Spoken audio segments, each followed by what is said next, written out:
नमस्कार जय हिंद दोस्तों, मैं प्राणेश मौर्य स्वागत करता हूं आपका अपने YouTube channel current affair with Pranesh में। दोस्तों, जैसा कि आप देख रहे हैं, आज की इस वीडियो में, इस क्लास में हम पढ़ने वाले हैं जलियांवाला बाग हत्याकांड। ठीक, पढ़ेंगे इसके बारे में कि क्यों हुआ और इसके बाद क्या हुआ और इसके होने का कारण क्या था।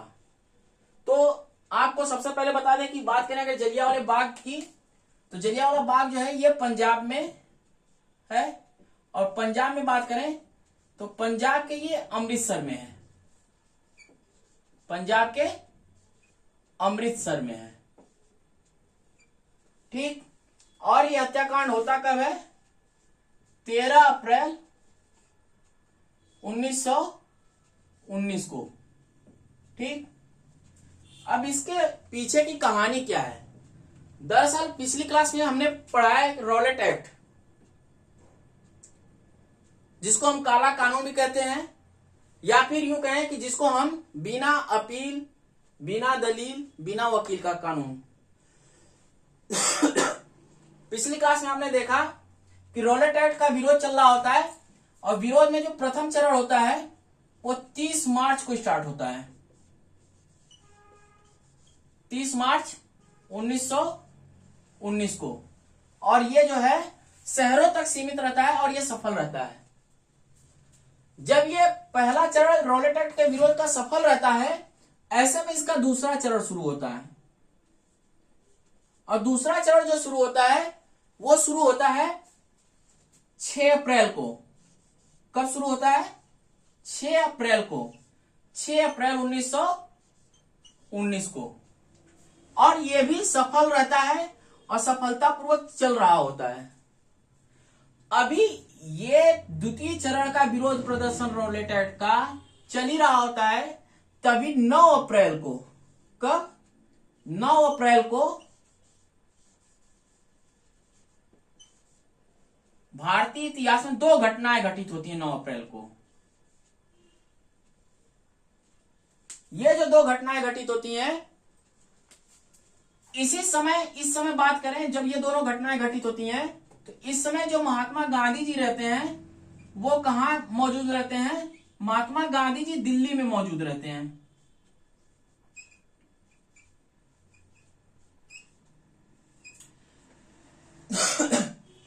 और ये जो विरोध प्रदर्शन है ये पंजाब में सफल रहता है और बहुत ही बेहतरीन तरीके से चल रहा होता है, सफलतापूर्ण ढंग से चल रहा होता है।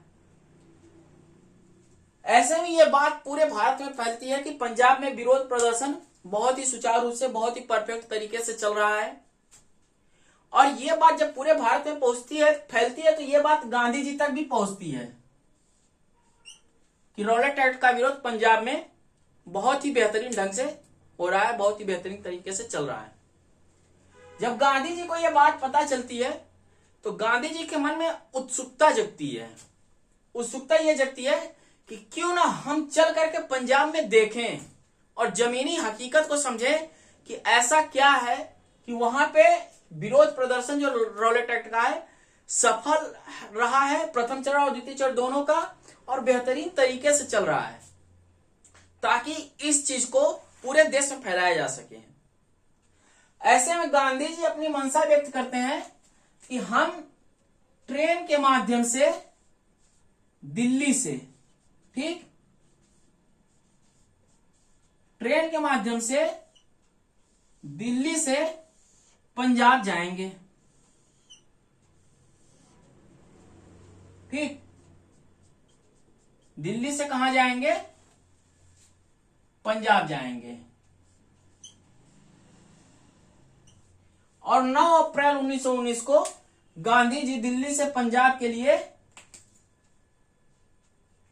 रवाना हो जाते हैं।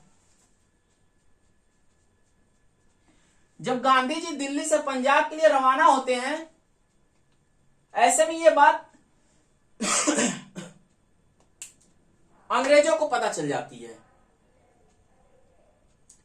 जब ये बात अंग्रेजों को पता चलती है तो वो बीच रास्ते में ही हरियाणा के पटवल रेलवे स्टेशन पे, हरियाणा के पटवल रेलवे स्टेशन पे गांधी जी को गिरफ्तार कर लेते हैं और गिरफ्तार करने के बाद गांधी जी को क्या करते हैं, पटवाल से गिरफ्तार करके इनको बॉम्बे भेज देते हैं।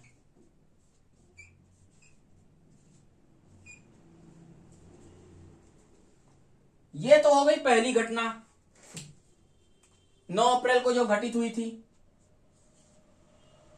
बात करें दूसरी घटना की तो भाई सिंपल सी बात है कि जब पंजाब में विरोध प्रदर्शन चल रहा है, बहुत ही बेहतरीन तरीके से चल रहा है और सफल रहा, दोनों चरण का विरोध प्रदर्शन सफल रहा, पहले चरण का सफल रहा और दूसरे चरण का भी विरोध प्रदर्शन सफलता की ओर अग्रसर है और लगभग सफल है। तो सिंपल सी बात है कि जो वहां पे क्रांति हो रही होगी या जो विरोध प्रदर्शन हो रहा होगा उसका कोई ना कोई नेतृत्व कर रहा होगा, क्योंकि भाई कोई भी कार्रवाई हो या कोई भी धरना हो, कोई भी प्रदर्शन हो, बिना किसी लीडर के, किसी नेतृत्वकर्ता के वो सफल नहीं हो सकता। ऐसे में अंग्रेजों को पता चलता है कि 2 व्यक्ति ऐसे हैं जो पंजाब में प्रदर्शन को या विरोध को जो कि सफल बना रहे हैं, वही मेन जिम्मेदार हैं और वो दोनों व्यक्ति होते हैं डॉक्टर सत्यपाल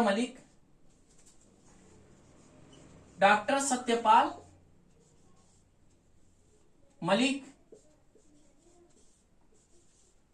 और दूसरे व्यक्ति जो होते हैं वो होते हैं सैफुद्दीन किचलू।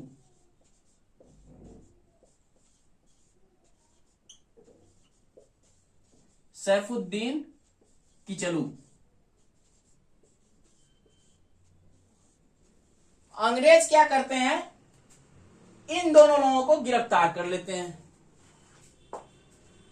भाई अंग्रेजों को तो राज करना था और वो जब तक क्रांति को सुस्त नहीं करेंगे या खत्म नहीं करेंगे वो राज कर नहीं पाएंगे।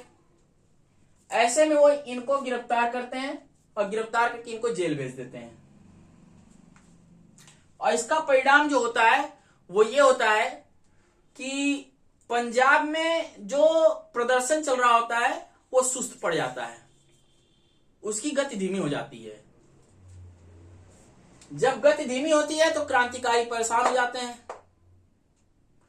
और ऐसे में पंजाब में बैठक बुलाई जाती है। बैठक बुलाई जाती है और उस बैठक में 3 निर्णय लिया जाता है।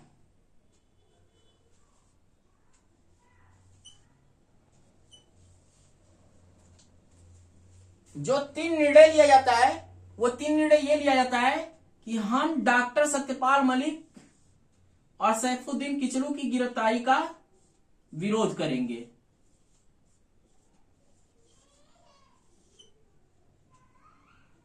ठीक। दूसरा जो निर्णय लिया जाता है वो निर्णय ये लिया जाता है विरोध तो करेंगे लेकिन शांतिपूर्ण ढंग से करेंगे।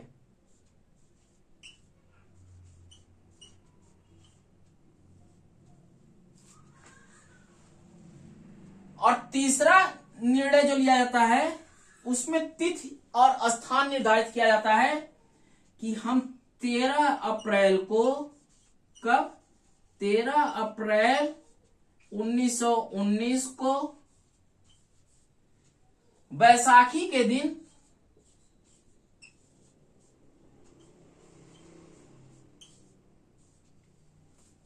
अमृतसर के जलियांवाला बाग में, कहां पर, अमृतसर के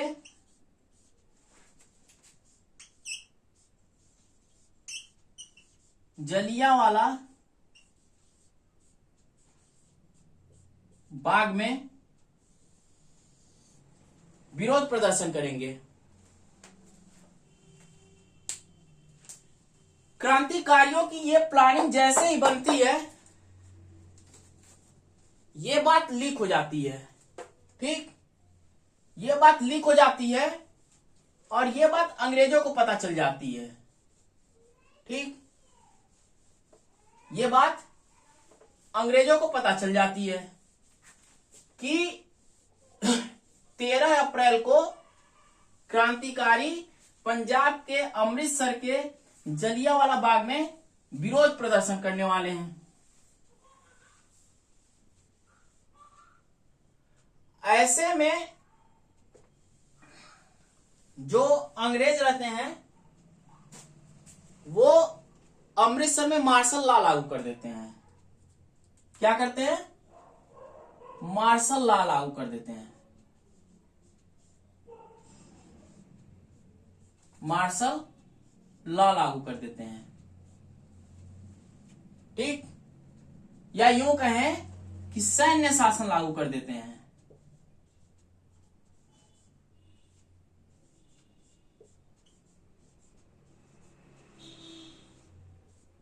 और आपको पता ही होगा सैन्य शासन में कोई चूं तक नहीं कर सकता है।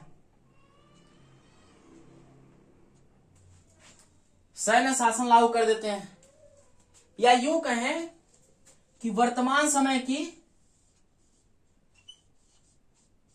धारा 144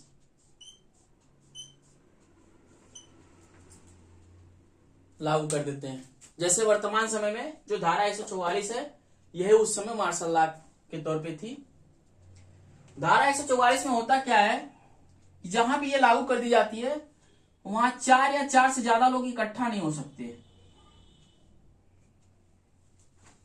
एक जगह खड़े नहीं हो सकते, आपको चलते रहना है ताकि कहीं भी भीड़ इकट्ठा ना हो पाए। ज्यादातर ये चीजें नवरात्र के समय पे या रमजान के बाद ईद के समय पे मस्जिदों, प्रसिद्ध मस्जिदों या मंदिरों के आसपास या इस तरह की सेंसिटिव जगह पे लागू होती है जहां भगदड़ मचने की स्थिति होती है। तो इसे लगा दिया जाता है ताकि अगर कोई अनहोनी हो या भगदड़ मचे कुछ हो तो ज्यादा जान माल की हानि न हो। जब यह धारा 144 लग जाती है, कब लगती है मार्शल लॉ? 12 अप्रैल को। अंग्रेज 12 अप्रैल को 1919 को मार्शल लॉ लगा देते हैं। कहां पे? अमृतसर में। ठीक, और क्रांतिकारियों को इस बात की भनक नहीं लगती है और पूर्व निर्धारित योजना के तहत 13 अप्रैल 1919 को क्रांतिकारी जो रहते हैं वो विरोध प्रदर्शन के लिए अमृतसर के जलियांवाला बाग में इकट्ठा होने लगते हैं। बात करें जलियांवाले बाग की तो जलियांवाला बाग जो रहता है उसकी विशेषता या खूबसूरती या खूबी कहिए ये रहती है कि उसमें एक ही गेट रहता है।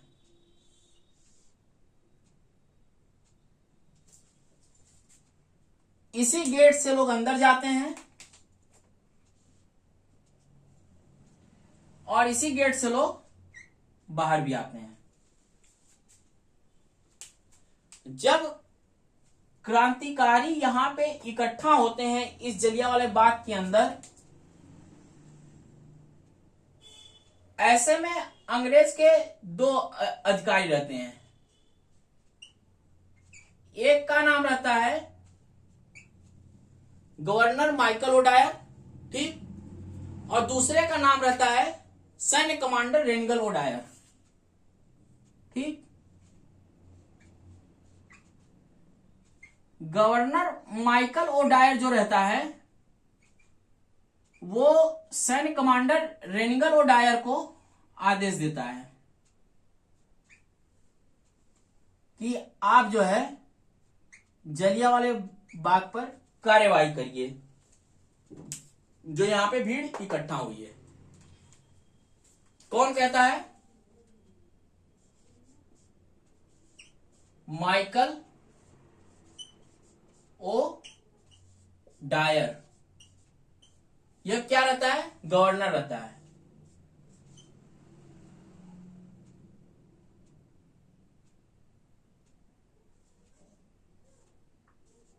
ठीक, ये क्या रहता है? गवर्नर रहता है माइकल ओडायर। ये किससे कहता है? सैन्य कमांडर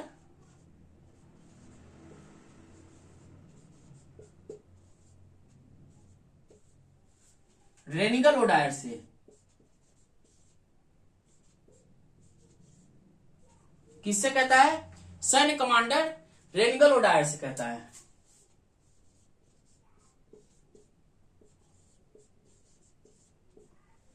और ये जो रेनिगल ओडायर रहता है ये 150 सैनिकों के साथ, कितने? 150 सैनिकों के साथ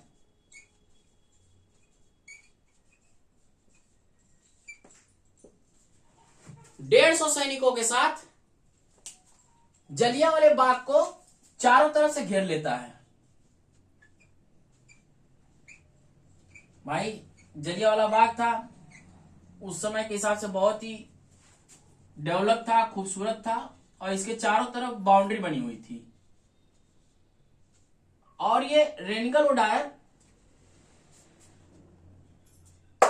इस जलियांवाले बाग को 150 सैनिकों के साथ घेर लेता है और सैनिक इस बाउंड्री वॉल पे चढ़ जाते हैं और इन सैनिकों को यह गोली चलाने के लिए आदेश दे देता है। और ये जो अंग्रेज सैनिक रहते हैं ये तब तक गोलियां बरसाते हैं इस निहत्थी भीड़ पर जब तक कि उनकी राइफलें खाली नहीं हो गई, या यूं कहें कि जब तक उनकी गोलियां खत्म नहीं हो गई तब तक अंधाधुंध इस निहत्थी भीड़ पर, असहाय भीड़ पर गोलियां चलती रहीं और अंग्रेज जो है कि भारतीय जनता के साथ खून की होली खेलते रहे।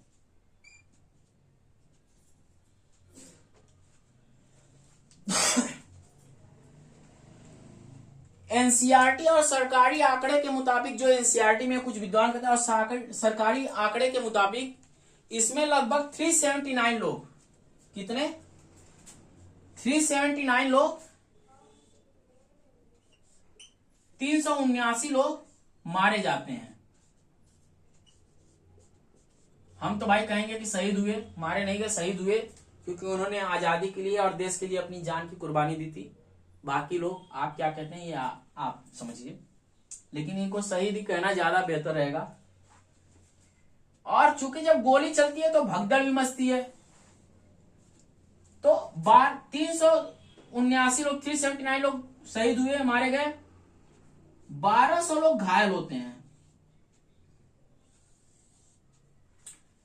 इसी भीड़ में एक बच्चा रहता है जो कि बच जाता है और उस बच्चे का नाम था उधम सिंह।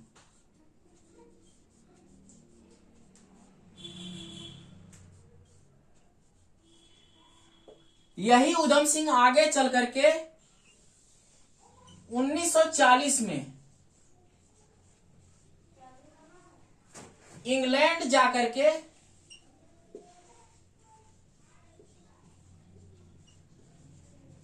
जाकर के माइकल ओडायर की हत्या करते हैं और इस नरसंहार का या अपनों के खोने का कहिए बदला लेते हैं। बात करें आगे इसकी, जब ये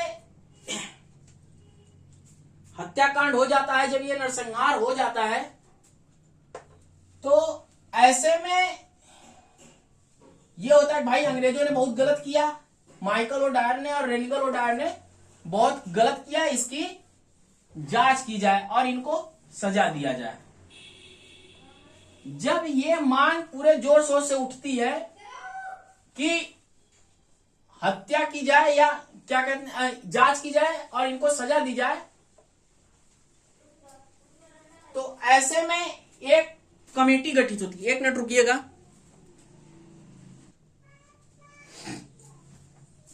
तो इस जो जलियांवाला बाग हत्याकांड होता है इसकी जांच के लिए एक कमेटी गठित की जाती है, ठीक। उस कमेटी का नाम होता है हंटर कमीशन।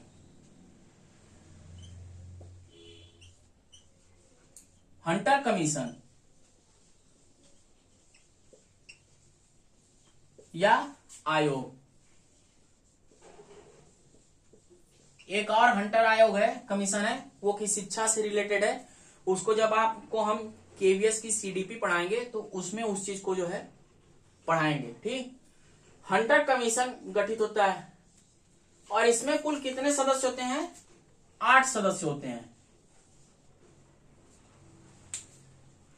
ये जो 8 सदस्य होते हैं हंटर कमीशन में, इसमें 5 सदस्य अंग्रेज होते हैं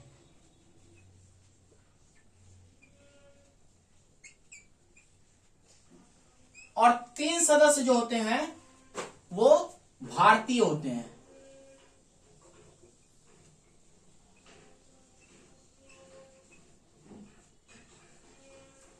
ठीक, 3 भारतीय सदस्य होते हैं।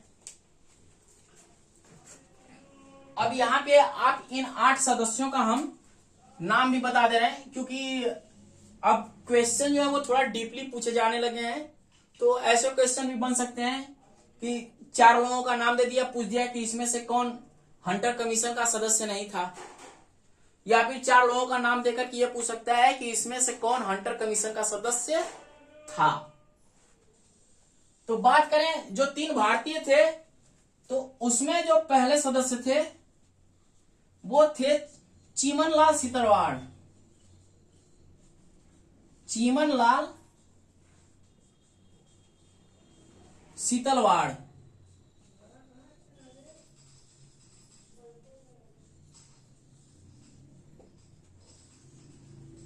दूसरे जो सदस्य थे, दूसरे सदस्य का नाम था जगत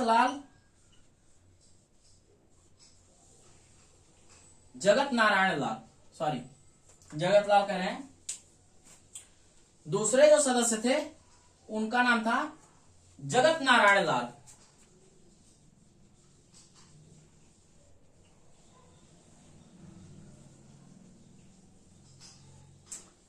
और तीसरे जो सदस्य थे इनका नाम था साहबजादा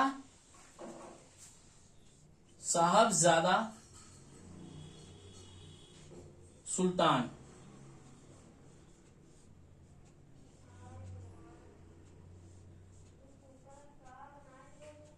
ठीक, ये 3 सदस्य जो होते हैं ये रहते हैं साहबजादा सुल्तान, जगत नारायण लाल, चीमनलाल सीतलवाड़। ठीक, अब बात करें 5 अंग्रेज सदस्यों की। ठीक, तो भाई सिंपल सी बात है कि हंटर कमीशन का गठन हुआ है तो कहीं ना कहीं हंटर का कुछ संबंध होगा इस कमीशन से, या कोई व्यक्ति होगा। तो ऐसे हम बात करें तो जो पहले सदस्य थे वो थे लॉर्ड हंटर। लॉर्ड हंटर ये जो थे ये इस कमीशन के अध्यक्ष थे।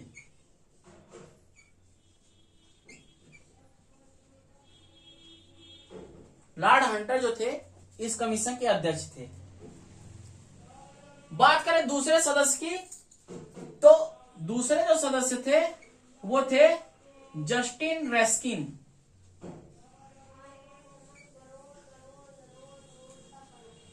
जस्टिन रेस्किन।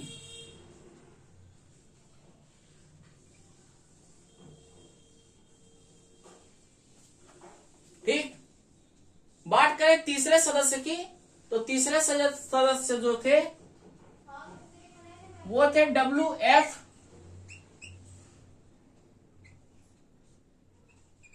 राइस। ठीक, तीसरे जो सदस्य थे वो थे WF राइस। चौथे सदस्य जो थे वो थे सर जॉन बैरो।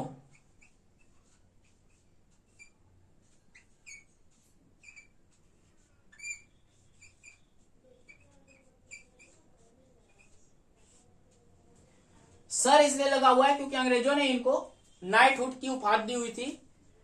जैसा कि आप जानते होंगे या फिर जान लीजिए, रविन्द्रनाथ टैगोर जी को नाइटहुड की उपाधि अंग्रेजों ने दिया था, जिससे बहुत खुश होते थे। उनको जो है नाइटहुड की उपाधि देते थे। जैसे कि आज तमाम यूनिवर्सिटियां जो है कि डॉक्टरेट की उपाधि देती हैं। खान सर को भी मिले हुए हैं, अमिताभ बच्चन को मिले हुए हैं। तो इस तरह से तो ये देते थे, और जिनको नाइटहुड की उपाधि दी जाती थी उनके नाम के आगे सर लगाया जाता था। ठीक। और पांचवें जो सदस्य थे वो थे सर टॉमस।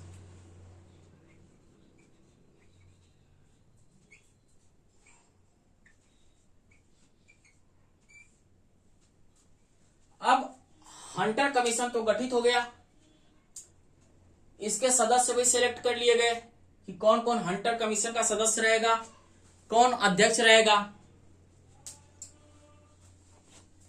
आयोग गठित होता है और अपनी जांच करता है। आयोग गठित होता है और अपनी जांच करता है, और जांच करने के बाद अपनी रिपोर्ट प्रस्तुत करता है। कौन रिपोर्ट प्रस्तुत करता है? Hunter commission. ठीक। अब भाई, अब यहां से सवाल उठता है कि हंटर कमीशन कब गठित हुआ? तो हंटर कमीशन गठित हुआ 1919 में। ठीक। और हंटर कमीशन ने अपनी रिपोर्ट कब दी? तो हंटर कमीशन ने अपनी रिपोर्ट दी 26 मई 1920 को। 26 मई 1920 को। देख रहे हैं आप, घटना कब घटित हो रही है? 13 अप्रैल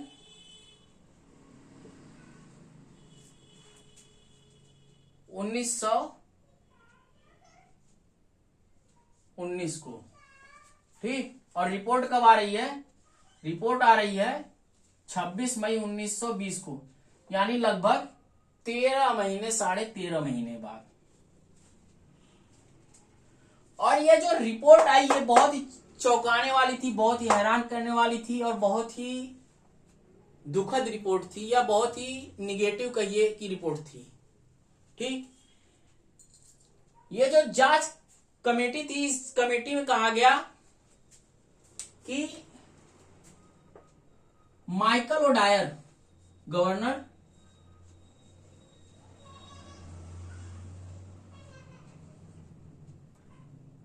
माइकल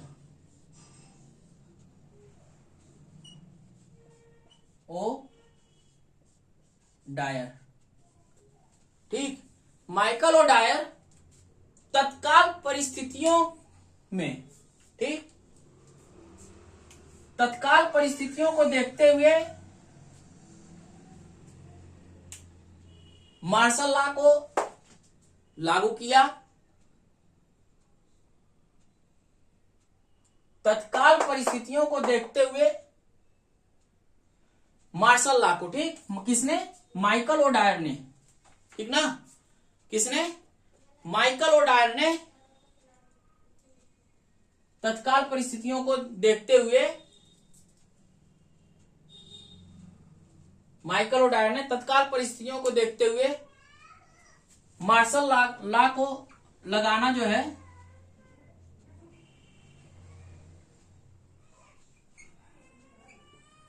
जरूरी समझा, या तत्काल अमृतसर के तत्काल हालात के अनुसार मार्शल लॉ को लगाया। जो माइकल ओ डायर को उचित लगा उसने किया, बशर्ते माइकल ओ डायर ने जरूरत से थोड़ा सा ज्यादा बल का प्रयोग किया है। जितना बल का प्रयोग करना चाहिए था उससे थोड़ा सा ज्यादा बल का प्रयोग किया है। कुछ अनुचित नहीं किया है, कुछ गलत नहीं किया है। और ऐसे में हम क्या करते हैं? हम माइकल ओ डायर को बर्खास्त करते हैं, बर्खास्त करते हैं, नौकरी से निकाल देते हैं, नौकरी से आउट कर देते हैं, बाहर कर देते हैं। भाई, जब माइकल ओ डायर को नौकरी से निकाल दिया जाएगा तो बेरोजगार हो जाएगा। उसके बाद जब इसे नौकरी से निकाल दिया जाता है, उसके बाद इंग्लैंड के सांसद की जो संसद है उसकी बेशर्मी देखिए, अंग्रेजों की बेशर्मी देखिए, ब्रिटिश हुकूमत की बेशर्मी देखिए कि जब ये माइकल ओडायर नौकरी से निकालने के बाद भारत से इंग्लैंड वापस जाता है तो इसकी तारीफ में ब्रिटिश संसद में भाषण दिए जाते हैं। माइकल ओडायर की तारीफ में ब्रिटिश संसद में भाषण दिए जाते हैं। ब्रिटिश संसद में भाषण दिए जाते हैं, इसकी तारीफ की जाती है और इसे ब्रिटिश हुकूमत का शेर कहा जाता है। किसे? माइकल ओ डायर को। उनकी बेशर्मी देखिए कि माइकल ओ डायर को ब्रिटिश हुकूमत का शेर कहा जाता है, ब्रिटिश हुकूमत का रक्षक कहा जाता है। इतना ही नहीं, इसे स्वॉर्ड ऑफ ऑनर दिया जाता है।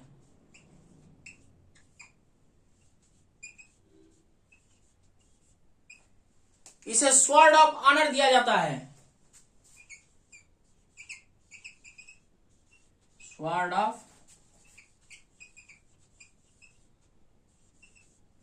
ऑफ ऑनर दिया जाता है। इतना तो इतना, इसके साथ माइकल ओडायर को 26,000 पाउंड, कुछ जगह 2600 है कुछ किताबों में, लेकिन इसे 26,000 पाउंड नगद राशि इनाम के रूप में दी जाती है।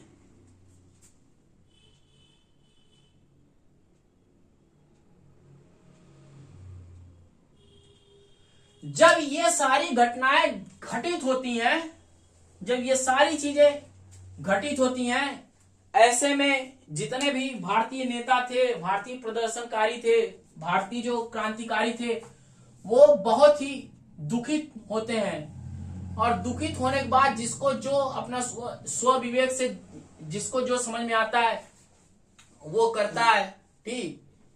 और इसी क्रम में हमने आपको बताया कि अंग्रेजों ने क्या किया था कि अंग्रेजों ने रविन्द्रनाथ टैगोर जी को नाइटहुड की उपाधि दी थी, और जिनको नाइटहुड की उपाधि दी जाती थी वो उनके नाम के आगे अंग्रेज सर लगाते थे, ठीक।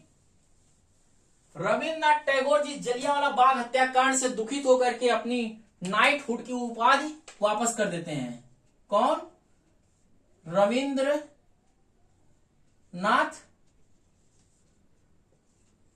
टैगोर क्या करते हैं? नाइटहुड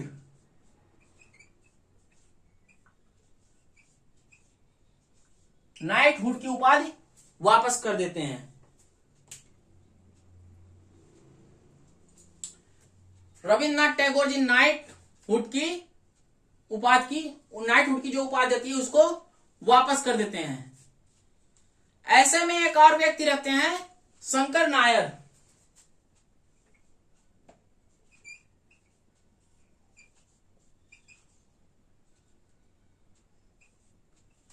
शंकर नायर क्या कहते हैं?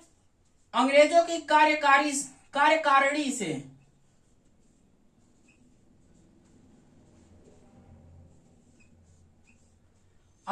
कार्यकारिणी से इस्तीफा दे देते हैं। ये इस्तीफा देते हैं, त्याग पत्र दे देते हैं कि हम अंग्रेजों की कार्यकारिणी में नहीं शामिल रहेंगे और उनकी कार्यकारिणी की बैठक में नहीं शामिल होंगे क्योंकि अंग्रेजों ने हमारे साथ अत्याचार किया है, हमारे देश के साथ अत्याचार किया है, हमारी देश की जनता के साथ अत्याचार किया है।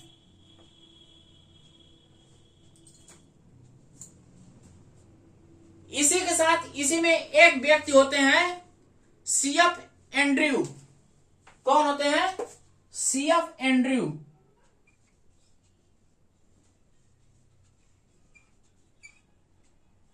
सीएफ एंड्रयू जी का स्टेटमेंट आता है कि ये जो जलियांवाला बाग हत्याकांड है यह जानबूझ करके की गई निर्मम हत्या है। क्या है, जानबूझ करके की गई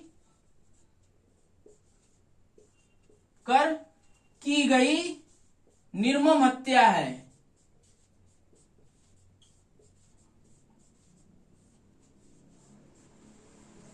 भाई ये कहां का इंसाफ है कि आप नियति भीड़ पे जो कि शांतिपूर्ण तरीके से प्रदर्शन कर रही है, विरोध प्रदर्शन कर रही है, आप उस नियति भीड़ को 150 सैनिकों के साथ घेर लीजिए और तब तक गोलियां चलाइए जब तक कि लाशें न बिछ जाए पूरे भीड़ की, या राइफल की गोलियां न समाप्त हो जाएं।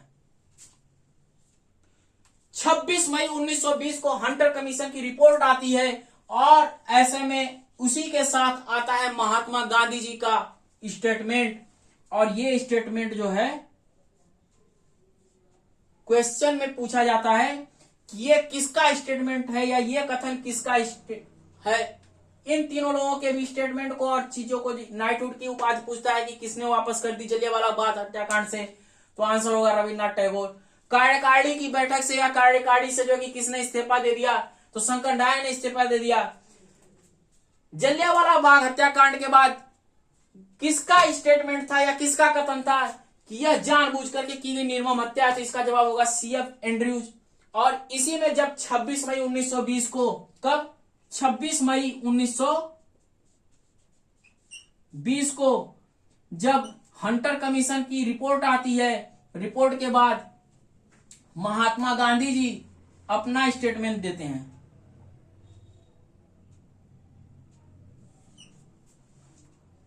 महात्मा गांधी जी अपना स्टेटमेंट देते हैं और स्टेटमेंट में कहते हैं, क्या कहते हैं और किसके बारे में कहते हैं, तो हंटर कमीशन की, हंटर आयोग की रिपोर्ट के बारे में कहते हैं कि यह पन्ने दर पन्ने सरकारी लिपापोती है।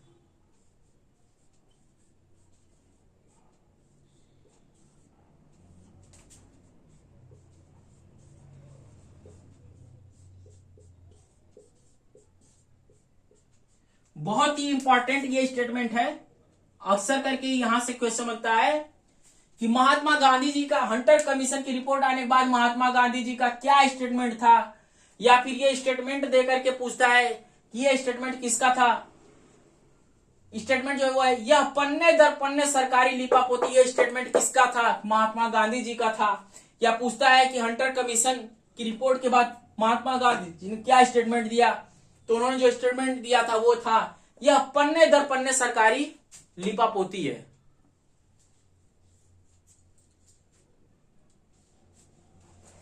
जब ये रिपोर्ट आती है हंटर कमीशन की, ना तो भारत की जनता इससे खुश रहती है, इस रिपोर्ट से, ना कांग्रेस खुश रहती है, ना कांग्रेस के लोग खुश रहते हैं, ना महात्मा गांधी जी खुश रहते हैं। कोई भी व्यक्ति इस हंटर कमीशन की, हंटर आयोग की रिपोर्ट से खुश नहीं रहता है।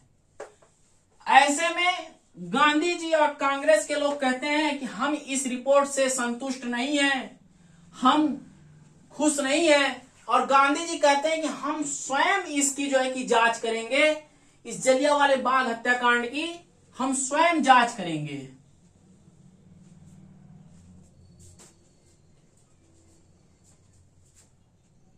ऐसे में जब महात्मा गांधी जी कहते हैं कि हम स्वयं जांच करेंगे तो महात्मा गांधी के रिकमेंडेशन पर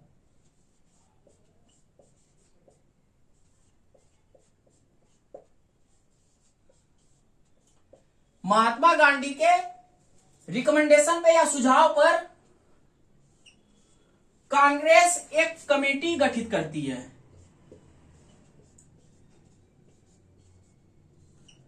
कांग्रेस एक कमेटी गठित करती है, ठीक। और इस कमेटी का नाम होता है तहकीकात समिति।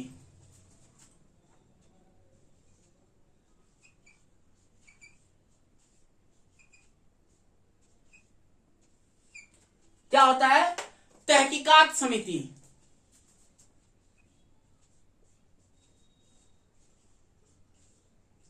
या यूं कहें कमेटी, तहकीकात कमेटी। अब यहां से जो सवाल बनता है दो तरह का बनता है। वो सवाल ये बनता है कि तहकीकात कमेटी का गठन किसने किया? तो तहकीकात कमेटी का गठन कांग्रेस ने किया।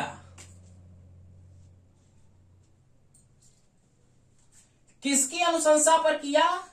तो महात्मा गांधी की अनुशंसा पे किया। दो सवाल बनते हैं, गठन किसने किया? तो कांग्रेस ने किया। और तहकीकात समिति या तहकीकात कमेटी की किसकी अनुशंसा पर गठित की गई? तो तहकीकात कमेटी महात्मा गांधी जी की अनुशंसा पर की गई। ठीक, तो आज के वीडियो में बस इतना ही रखते हैं। वीडियो अगर हमारा पसंद आया तो वीडियो को ज्यादा से ज्यादा शेयर करिए। हमारे चैनल का, हमारे वीडियो का लिंक पाने के लिए आप मुझे व्हाट्सएप कर सकते हैं 7398767471 पर। ठीक, व्हाट्सएप कर सकते हैं, या फिर इस वीडियो के डिस्क्रिप्शन में हमारा व्हाट्सएप चैनल है करंट अफेयर विद प्राणेश के नाम से।